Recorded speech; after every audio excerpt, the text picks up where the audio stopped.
सभी को राम राम। मैं पारस गाबा हरियाणा पानीपत से एक बार दोबारा आप सभी का स्वागत करता हूं आपके अपने YouTube चैनल पर। जैसा कि हमारे सभी प्यारे व्यूवर्स जानते हैं कि हम हमारे चैनल पर गाड़ियों का बिल्कुल ऑनेस्ट ओनरशिप रिव्यू डालते हैं।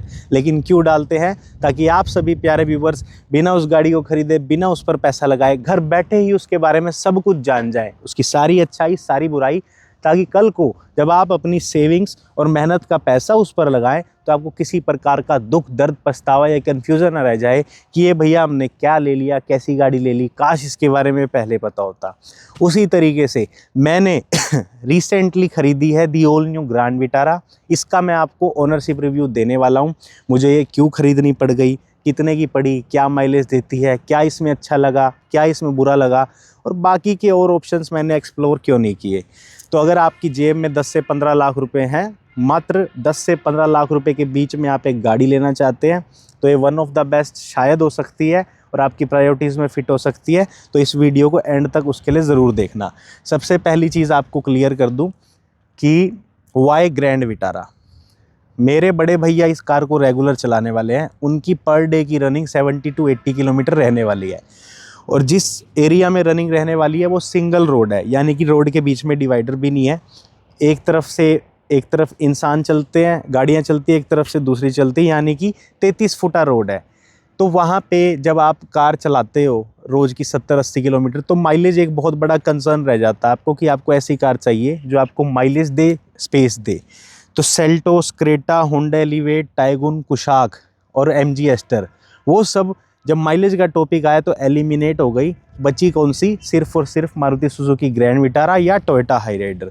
भाई ये दोनों गाड़ियां तो कहीं ना कहीं माइलेज दे देंगी, अदरवाइज़ वो गाड़ियां इतनी माइलेज दे नहीं पाएंगी। इस चक्कर में इसको लेना पड़ा। यानी कि इस कार को लेने का जो सबसे मोस्ट ऑथेंटिक रीज़न रहा है वो रही है mileage as well as space. Other than that मुझे लेनी होती, मैं अपने लिए 24 घंटे मुझे कार चलानी होती, तो मैं फोक्सवैगन टाइगुन की प्रीफ्रेंस रखता सेम बजट में। बट भैया ने पैसे लगाने हैं, उनकी जेब से पेट्रोल डलना है, तो उनके लिए मुझे ये डिसीज़न लेना बेटर लगा कि आपको ग्रैंड विटारा दिलवा देते हैं। अब आती है दूसरी बात कि ये एग्जैक्टली कौन सा वेरिएंट है। ये है ग्रैंड विटारा का डेल्टा वेरिएंट। असल में जो सबसे value for money variant grand Vitara का रहता है वो रहता है इसका सिग्मा वेरिएंट, जो है सबसे बेस वेरिएंट। वो वेरिएंट आपको सब कुछ ऑफर करता है बेस वेरिएंट में ही, और चाबी भी स्मार्ट की मिलती है बेस वेरिएंट में। बस वहाँ पे एक इंफोटेनमेंट स्क्रीन और क्रूज़ कंट्रोल नहीं मिलता।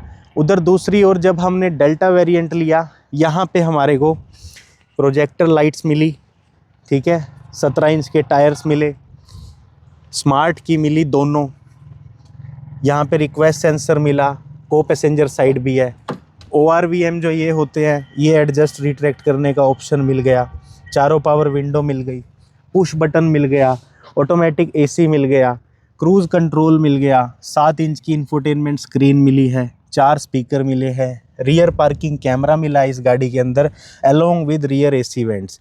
यानी कि काट पीट के कोई भी काम आफ्टर मार्केट नहीं कराना पड़ेगा। ये वेरिएंट में हमें सब कुछ मिल गया। अब बेस वेरिएंट छोड़ के ये क्यों ले लिया जब वैल्यू फॉर मनी तो वो है। असल में इस वेरिएंट की ऑन रोड कॉस्ट होती है लगभग 14.25 लाख रुपए। बट मैंने अपने सोर्सेज से इंश्योरेंस में डिस्काउंट लेके, कंपनी ने जो डिस्काउंट लगा रखा था वो लेके, और अपने पर्सनल लेवल पे मैक्सिमम लेवल के डिस्काउंट्स लेके इस कार को ऑन रोड लाया हूँ 13,20,000 में, विद एक्सटेंडेड वारंटी। यानी कि अगर एक्सटेंडेड वारंटी घटा देता हूँ तो ये गाड़ी लगभग 12,95,000 की मेरे को पड़ गई। गए बेस वेरिएंट लेने थे, प्रायोरिटी उसी की थी, लेकिन उन्होंने कहा कि बेस वेरिएंट आपको समवेयर अराउंड 12,65,000 का कॉस्ट कर रहा है। 12,65,000 कॉस्ट करने के बाद उसमें ज़ीरो डिस्काउंट है सर, कोई डिस्काउंट नहीं मिलेगा।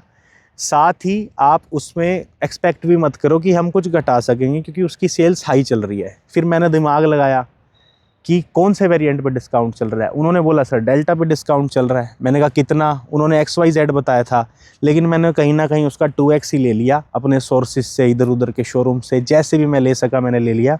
तो ये गाड़ी बेस वेरिएंट पे मात्र 50,000 एक्स्ट्रा देकर मुझे सेकंड वेरिएंट मिल गया, विच इज़ डेल्टा। और अब मुझे आफ्टर मार्केट कोई काम भी नहीं कराना पड़ेगा, सब कुछ इसमें ऑलरेडी एग्जिस्टिंग मुझे मिल चुका है।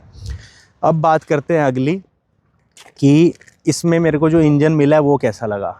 1.5 लीटर मिला है, 1462 सीसी का है, 4 सिलेंडर है, नेचुरली एस्पिरेटेड है।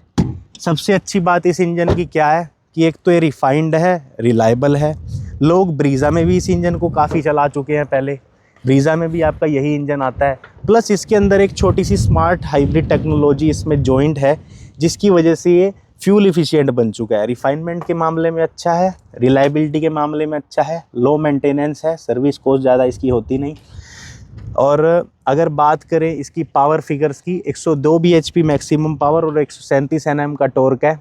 ये जो पावर फिगर्स है और ये जो परफॉर्मेंस है, ये बहुत ज़्यादा अच्छी नहीं है इस सेगमेंट में, क्योंकि क्रेटा सेल्टोस इससे ज़्यादा पावर प्रोड्यूस कर रही है, ज़्यादा टॉर्क दे रही है, टाइगुन कुशाक भी, और कहीं ना कहीं होंडा एलिवेट भी।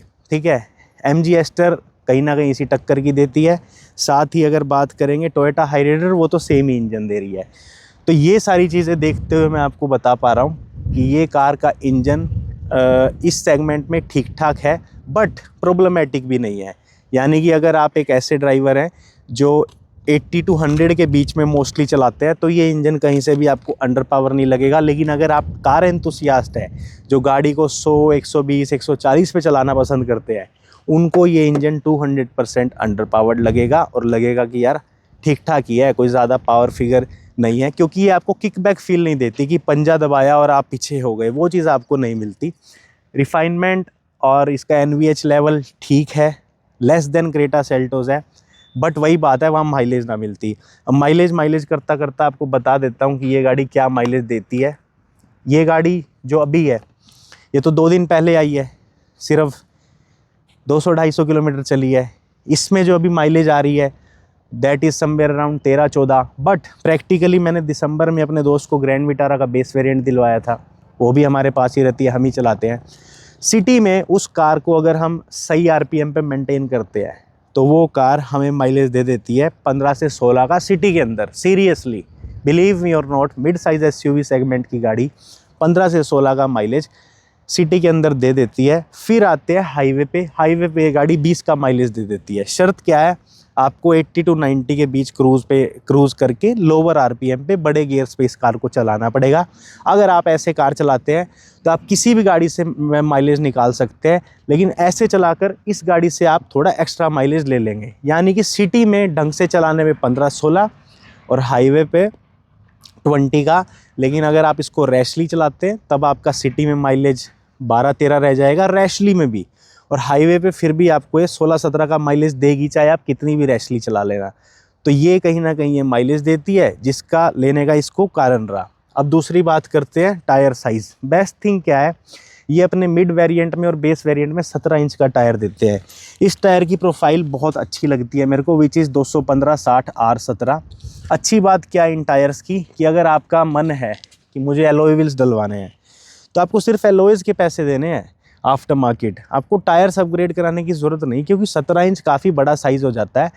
आप बिलीव करेंगे कि अगर आप इनोवा हाई क्रॉस का बेस वेरिएंट भी लेते हैं, वहाँ भी शायद आपको 16 इंच का टायर मिल रहा है, और मिड साइज़ में आपको टॉप वेरिएंट्स में कहीं ना कहीं 17-17 इंच के टायर मिलते हैं। तो this tyre size is quite good. Ground clearance आपको 210 mm की दे रही है। इस सेगमेंट में सेकंड बेस्ट इसकी ग्राउंड क्लियरेंस है। इससे बेटर होंडा एलिवेट देती है, फिर उससे बेटर थार देती है। कहने का मतलब किसी भी खेत में कहीं भी घुसा दूंगा, ये इजीली निकल जाती है। This is quite good. इस गाड़ियों में बहुत सी कमियां हैं, बहुत सारी मिसिंग चीज़ें हैं, जो आपको आगे चल के बताने वाला हूँ, लेकिन ज़्यादा टाइम आपका खाने नहीं वाला। ब्रेकिंग को लेके ऑल 4 डिस्क मिली है। उसकी परफॉर्मेंस नई कार होने के बावजूद अच्छी है, और आप जिनके पास एग्जिस्टिंग ग्रैंड विटारा भी है, वो भी बिलीव करेंगे कि अगर आप बहुत ज़्यादा हाई स्पीड पे हो, यानी कि 140, 160 ऐसी स्पीड पे कार को ले जाते हो, तब आपको फील होगा कि ये ब्रेक इतनी इफेक्टिव नहीं है। बट 80 to 90, 80 to 100 वाली सेगमेंट वाले इंसान हो, तब आपको ये ब्रेक एफिशिएंट फील होंगी। आपको इस ब्रेक में कोई भी ड्रॉबैक नहीं मिलेगा। सस्पेंशन को लेके बता दूं, सस्पेंशन भी इसका ठीक ठाक है, not so much good, not so much bad. बहुत ज़्यादा सॉफ्ट नहीं है कि भाई आपको हर गड्ढा ये पी जाए, इतना भी सॉफ्ट नहीं है। ऑन दी अदर हैंड इतना भी स्टिफ नहीं है कि आपको बहुत ज़्यादा दिक्कत हो।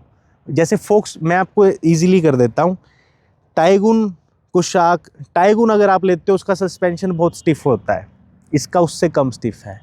आप क्रेटा की तरफ जाते हो, वहाँ थोड़ा सॉफ्टर सस्पेंशन है, तो यहाँ पे कहीं ना कहीं आपको सस्पेंशन उससे थोड़ा कम मिलता है। कहने का मतलब आपको एब्जर्ब हो जाएगा, ठीक है। स्पेस के मामले में the car is top notch. उससे आप पहले रियर पार्किंग स्पेस ही देख लो, सॉरी बूट स्पेस ही देख लो। ये कार आपको 373 लीटर का बूट स्पेस दे रही है, और यहाँ पे आपको एक चार्जिंग सॉकेट और एक लाइट भी दी गई है। 17 इंच का आपको इस वेरिएंट में टायर मिल जाता है, जो कि और अच्छी बात है कि आपको सेकंड बेस्ट वेरिएंट में स्टेपनी का साइज़ छोटा नहीं दिया गया, सेम दे दिया गया। रियर वाइपर नहीं मिलते, लेकिन डिफोगर मिलते हैं। लाइट यहाँ पे कनेक्टिंग है, रात को जलती है, अच्छी लगती है। एक रियर पार्किंग कैमरा भी इसमें आपको मिला है। अंदर से आपको बता देता हूँ, पहली बात तो स्मार्ट की है, तो इस चक्कर में बस ऐसे ही लॉक ऐसे ही अनलॉक ये इसके साथ होने चाहिए ना। ये अंदर से बटन से करने पड़ेंगे। मैंने इसको लॉक किया, ये खुद नहीं फोल्ड हुए, अनलॉक किया फिर भी फोल्ड नहीं हुए। भाई सेकंड बेस वेरिएंट है, ये होने चाहिए थे। मतलब अब यहाँ पे आपको ये मैनुअली करने पड़ेंगे, है ना, तो मैनुअली करने में इतना मज़ा नहीं आता। पुश बटन मिल रहा है, पुश बटन एक अच्छी चीज़ है कि पुश बटन मिल जाता है। अब यहाँ पे देखो, अब आते हैं कार के स्टीयरिंग फीडबैक की तरफ। स्टीयरिंग जो है इसका साइज़ में भी सही लगा हमारे को, और इसकी परफॉर्मेंस भी ठीक है। बट अगर आप क्रेटा और आजकल एक नई कार आई है किया साइरोस, उन जैसी गाड़ियों का स्टीयरिंग देखोगे ना करंटली, क्या वेल परफॉर्म है।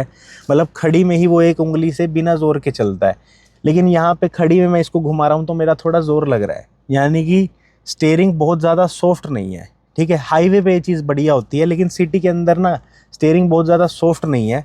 आप जब ग्रैंड विटारा की टेस्ट ड्राइव लेंगे, या जिनके पास एग्जिस्टिंग ग्रैंड विटारा है, वो इस चीज़ को फील कर पाएंगे। अब बात आते हैं एसी की। एसी इसमें ऑटोमेटिक मिल रहा है, मुझे बहुत अच्छी चीज़ लगी कि ऑटोमेटिक एसी मिल रहा है। और कैबिन के हिसाब से इसकी परफॉर्मेंस भी सही है, रियर एसी वेंट्स भी मिल रहे हैं। एग्जिस्टिंग जो ग्रैंड विटारा ओनर है वो ज़रूर मेंशन करते हैं कि भाई इसका एसी अच्छा है, लेकिन थोड़ा डिले करता है। यानी कि कैबिन बड़ा होने की वजह से परफॉर्म सही करता है, बट इसमें 1-2 मिनट का डिले है। यानी कि इंस्टेंट कूलिंग नहीं है, बट कूलिंग ज़रूर है। इसमें आपको एक स्क्रीन मिल रही है 7 इंच की। Screen is something like that, 7 inch की स्क्रीन है, जबकि इसके कॉम्पिटिटर आपको कहीं ना कहीं 10-10 इंच की अपने बेस वेरिएंट्स में भी दे रहे हैं स्क्रीन्स। तो ये स्क्रीन कहीं ना कहीं छोटी है। और इसमें जो रियर पार्किंग कैमरा मिल रहा है उसके अंदर कोई एडेप्टिव गाइडलाइंस नहीं है, और ये पार्किंग की जो कैमरे की क्वालिटी भी एवरेज है, मतलब बहुत ज़्यादा प्रीमियम नहीं है। लेकिन इसमें गाइडलाइन देनी चाहिए, क्योंकि एक बड़ी कार है। थोड़ा सा एक गाइडलाइन का एक आप सॉफ्टवेयर अपडेट दे देते हो, या थोड़ा सा बेटर चीज़ दे देते हो, तो 13 लाख में बंदे को 14 लाख में ये चीज़ वो डिज़र्व करता है। आप डिस्काउंट को भूल जाओ, आप यही सोचो कि ये कार तो 14 लाख की है, तो 14 लाख में हम वो चीज़ डिज़र्व करते हैं। Seats and comfort is very good. Seats and comfort में मुझे कोई इशू नहीं है। मैं हट्टा कट्टा लड़का हूँ, 5 फुट 10 इंच मेरी हाइट है, 90 किलो मुझ में वज़न चलता है, 88 से 90 किलो। तो उस वेट के हिसाब से और उस साइज़ के हिसाब से सीट्स एंड कंफर्ट अच्छा है। ऊपर से सीट हाइट एडजस्टमेंट मिल गई है कि किसी की हाइट थोड़ी सी कम है उसको भी बोनेट विजिबिलिटी मिले और वो आसानी से चला पाए, ठीक है। हेडरूम के मामले में भी गाड़ी ने कोई दिक्कत नहीं दी। रियर से भी आपको बैठ के दिखा देता हूँ कि रियर से कैसी लगी। देखो, ये मैंने खोला, ये मैं बैठा, ठीक है। अच्छा खासा रियर स्पेस मिल चुका है, यानी कि 6 फुट तक का बंदा भी अच्छे से पीछे एडजस्ट कर पाएगा, और उसको आर्म रेस्ट भी मिल रहा है, ठीक है। चाहे यहाँ पे कप होल्डर्स रखो। हालांकि फैब्रिक की क्वालिटी ठीक ठाक है, फैब्रिक की क्वालिटी बहुत ज़्यादा अच्छी नहीं है, बट माड़ी भी नहीं है। मतलब आप ये लगा लो कि 1-2 साल आप बिना सीट कवर के इस कार को चला सकते हो। यहाँ पे आपको रियर एसी वेंट्स मिल रहे हैं, विच इज़ गुड। मतलब कहने का मोटा मोटा ये है कि इंटीरियर और स्पेस के मामले में तो कोई दिक्कत है ही नहीं। आपको थाई स्पोर्ट भी अच्छा मिल रहा है। आपको 3 लोग इसमें बहुत इजीली ट्रैवल कर सकते हैं, खुश होके अपना सामान भी ले जा सकते हैं और ख़ुद भी ट्रैवल कर सकते हैं। अब बातें करते हैं कि इस कार में क्या क्या रह गया जो कि बहुत ज़रूरी होना चाहिए था। पहली चीज़ तो इसमें जो आपको यहाँ पे इंस्ट्रूमेंट क्लस्टर मिल रहा है, इसमें ऐसी ऐसी इन्फॉर्मेशन मिल रही हैं जो इतनी ज़्यादा हमारे काम की नहीं है। जैसे कि इसमें टॉर्क और पावर की अलग से वो दिखाता है, ये कि टॉर्क और, जैसे मैंने इंजन स्टार्ट किया, इंजन स्टार्ट करने के बाद आप देखना इसमें ये अच्छा ये कह रहा है पहले खिड़की बंद करो, खिड़की बंद करते हैं हम। देखो ये हमने खिड़की बंद की, कर दीजिए सर। देखो ध्यान से देखना, इसने टॉर्क और पावर का दिखा दिया, इसने एक्सीलरेशन और ब्रेक का दिखा दिया, इसने हाइब्रिड का दिखा दिया, बट इसमें TPMS कहाँ है? टायर प्रेशर मॉनिटरिंग सिस्टम है ही नहीं। टायर प्रेशर मॉनिटरिंग सिस्टम एक बहुत ही ज़रूरी चीज़ है। मतलब आप ये समझ लीजिए कि आप मल्टीपल जगह से हवा भरवाते हैं, किसी का प्रेशर ठीक है, किसी का मीटर ठीक नहीं है, लेकिन अपनी गाड़ी में जब TPMS होता है ना, तब आप रिलैक्स हो जाते हो।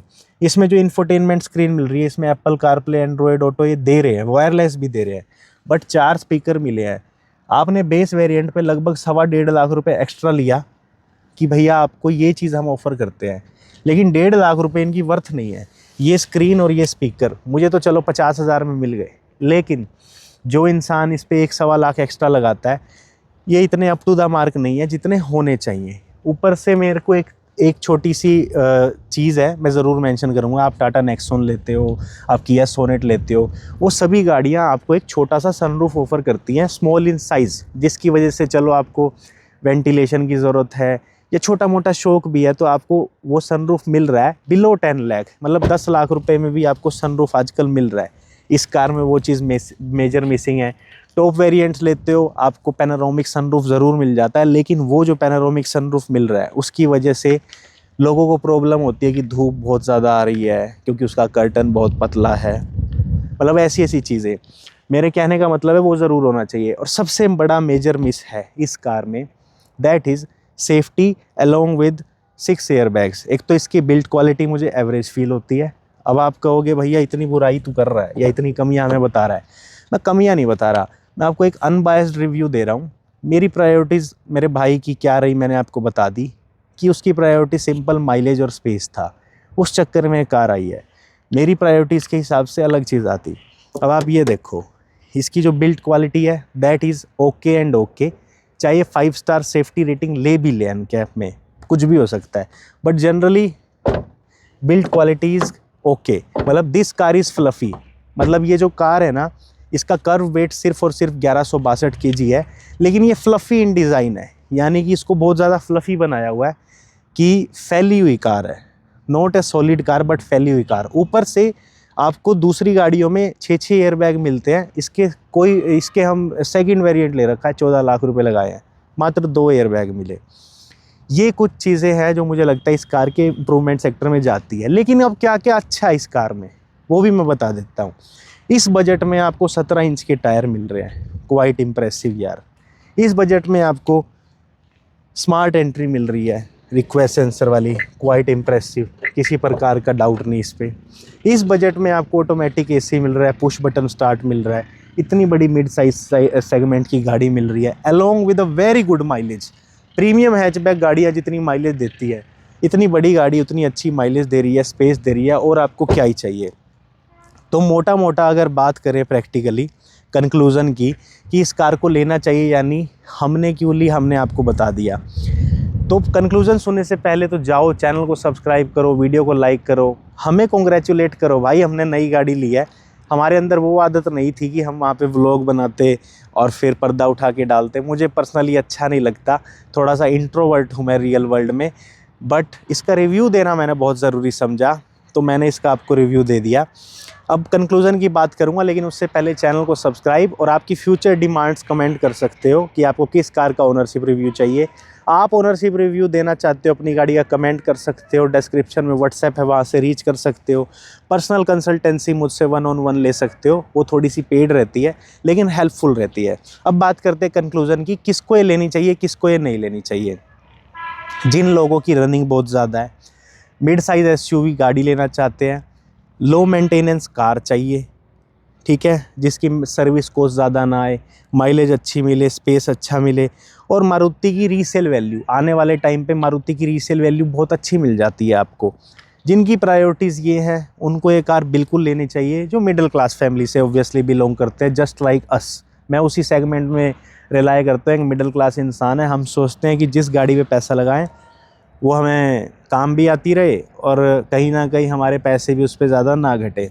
But on the other hand किसको नहीं लेनी चाहिए, उस साइड भी मैं ही आ जाता हूँ। जिस इंसान को टर्बो इंजन चाहिए, जो कार एंथुसियास्ट है जैसे कि मैं, उसे नहीं लेनी चाहिए, ठीक है। जिस इंसान को 5 स्टार रेटिंग चाहिए और हाई स्पीड स्टेबिलिटीज़ चाहिए, उसको नहीं लेनी चाहिए, उनमें भी मैं ही आता हूँ। मेरे बड़े भैया तो बड़े सोबर से इंसान हैं, प्यार से गाड़ी चलाते हैं, 80 से ऊपर वो कार नहीं चलाते, लोअर आरपीएम पे वो चलते हैं। तो कहीं ना कहीं उनके लिए कार मुझे सही लगी, बेटर देन कि अगर वो कोई और कार लेते। उनकी प्रायोरिटीज़ फिट हो रही है और वो कहीं ना कहीं खुश भी हैं। तो यूट्यूबर हूँ इसका मतलब ये नहीं कि भैया उनको भी कुछ भी दिलवा दूँ, उनको उन्हीं की प्रायोरिटीज़ से कार दिलवा पाए finally. So thank you for watching, kindly subscribe. मिलते हैं अगली वीडियो में, जिसमें हम अच्छे से अगली कार का भी अनबायस्ड रिव्यू करेंगे। कार अच्छी है, लेकिन वही बात है, जो चांद में दाग है वो आपको सारे दिखा दिए, उसके बाद आपकी मर्ज़ी है। जो ये लेना चाह रहे हैं वो टोयोटा हाई राइडर भी ज़रूर देख कर आएँ, वो इससे थोड़ी सी महंगी मिलती है बट उस पर वेटिंग लंबी है, अदरवाइज़ हम वो भी लेते। So thank you for watching, kindly subscribe.